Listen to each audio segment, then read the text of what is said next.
everyone, we're doing our Hollywood versus History project for dual credit US History first period. My name is Olamide. I'm Jackie. I'm Jalen. I'm Brendan. I'm Natalie. Okay, we're gonna start off with the summary. Our movie that we chose was Gone with the Wind, and it revolves around Scarlett O'Hara. That's the main character, and she's a Southern maiden, and she lives on Tara, one of the largest plantations in Georgia. This takes place in 1861 during the Civil War, and she's very like self-centered, and she has many guys that are like all like over her, but she's in love with this one guy. His name is Ashley, and one day she tells him that she's in love with him, but he's like, I don't want you. I'm in love with my cousin. And it's like okay, so first we're gonna start off with the summary. The movie that we chose was Gone with the Wind, and it revolves around this girl named Scarlett O'Hara. She's a Southern maiden, and she lives on Tara, one of the largest plantations in Georgia. This takes place around 1861, so around the beginning of the Civil War. And Scarlett is this very like self-centered girl, and she has many guys who are always like around her, would do anything for her. But she's in love with this one guy named Ashley. And then one day, she tells Ashley that she's in love with him, but he says that he can't be with her because he wants to marry Melanie, and Melanie is his first cousin. And so then Ashley disappoints Scarlett, and Scarlett is very like mad. She like slaps him across the face, and then that all plays out. And then there's this one guy. He's one of the other main characters, but he shows up mostly around the second half of the movie. His name is Red, and he's like there the whole time. He's watching everything that was happening, and that's the first time that Red and Scarlett meet.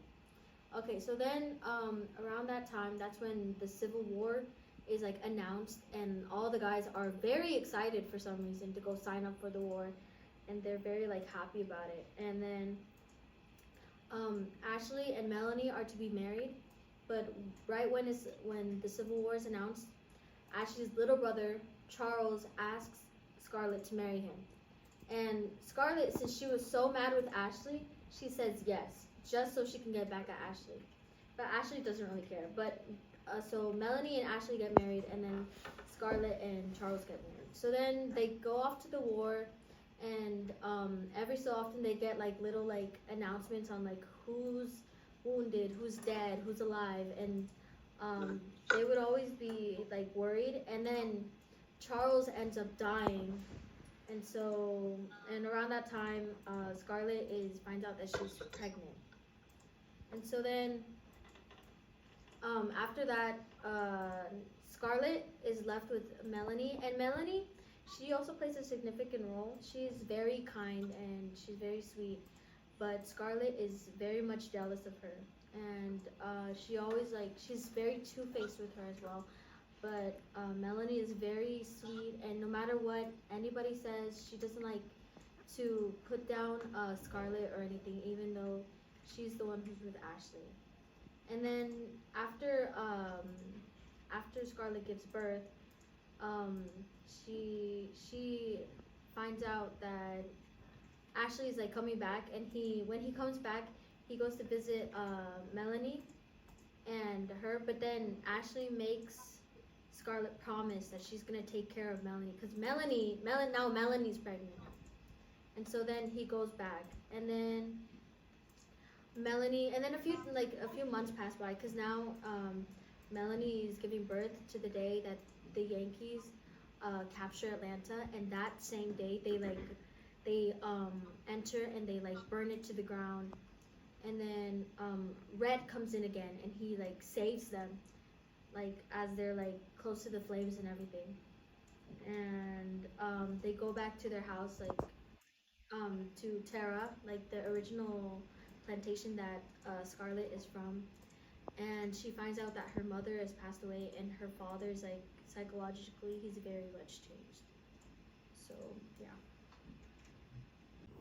Okay, so essentially picking up on the whole plot of the story, after the Yankees blew up, well not blew up, but caught fire with Atlanta, the plantation of Tara is on fire, and basically there's this soldier. His name is Will Benteen. He's a one-legged homeless Confederate. He comes home and he basically tells Scarlet that hey, the Yankees are coming and they're demanding $300 worth of taxes for this land. So of course, as any random person, that would be scary because the plantation is on fire, all their crops are ruined, their entire business is down. So basically, Scarlet goes to Rhett after she finds out that he's in prison. Since, well, she knows that he's this like portrayed as this bad boy and he knows how to get around things. So she goes to him and she tries to seduce him for all this money, but he knows her scheme and he knows the way she thinks. And he kind of gets disappointed in that way.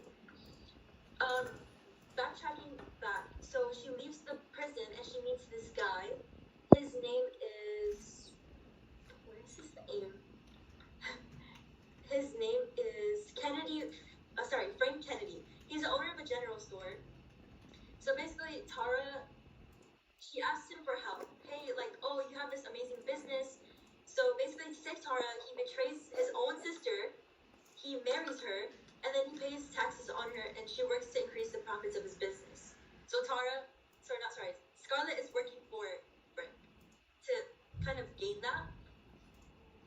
Then basically, Rhett uses blackmail to get out of jail because, again, he's this bad boy.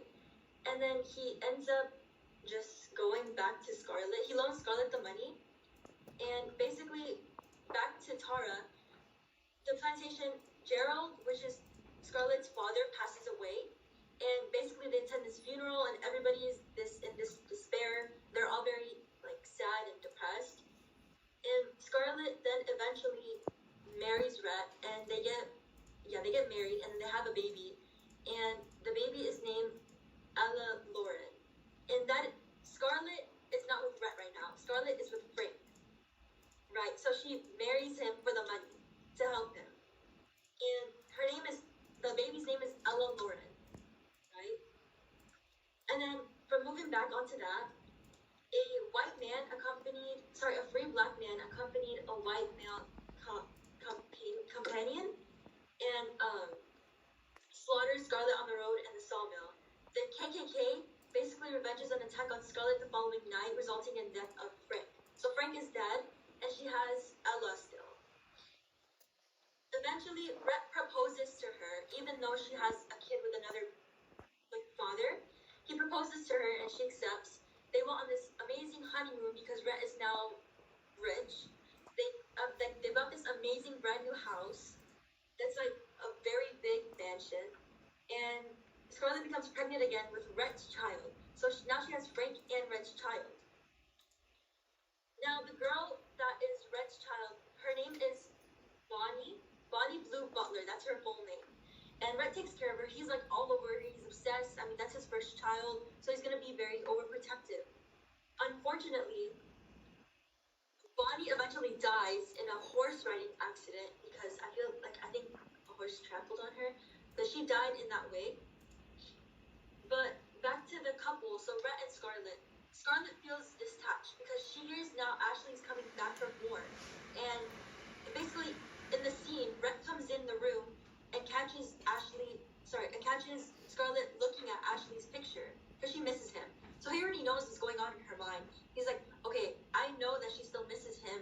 She's not really being loyal to me. And going back to Bonnie's death, after she dies, Rhett basically goes insane and loses his mind. And Melanie has an abortion and becomes terminally ill. So Scarlet rushes to see Melanie, and she promises to take care of Ashley and Bo, which is their son. And basically, Scarlet realizes she really loves and relies on Melanie, and she deeply feels really regretful of her past actions and her past feelings. So they both grieve alone, and Scarlet decided to turn to Tara to find strength and love and embrace of her childless sister, enslaved Banny, to find a way to bring Rhett back to her. And that concludes the summary of Gone with the Wind. Now onto the review as well as when the movie was made and who made it. The movie was released January 17th of 1940 directed by Victor Fleming and George Cukor. The movie stars Vivian Leigh, Clark Gable, Leslie Howard, Heidi McDavid, and Olivia de Havilland. My bad. As Scarlett O'Hara, Rhett Butler, Ashley Wikes, Mamie, and Melanie Hampton, respectively. The movie is treasured as a classic and is thought of as one of the greats of cinema, even though, in my opinion, it is very slow. The movie is a drag at the beginning, and the first half takes too long to get into anything, and it just feels like a lot of cut scenes. So, in my opinion, the movie is not very good. What about you guys? The movie is 4 hours long, so to take that in mind, it was very, like how Brendan said, it dragged a lot. Because, like, the first half is 2 hours long, and it was very boring.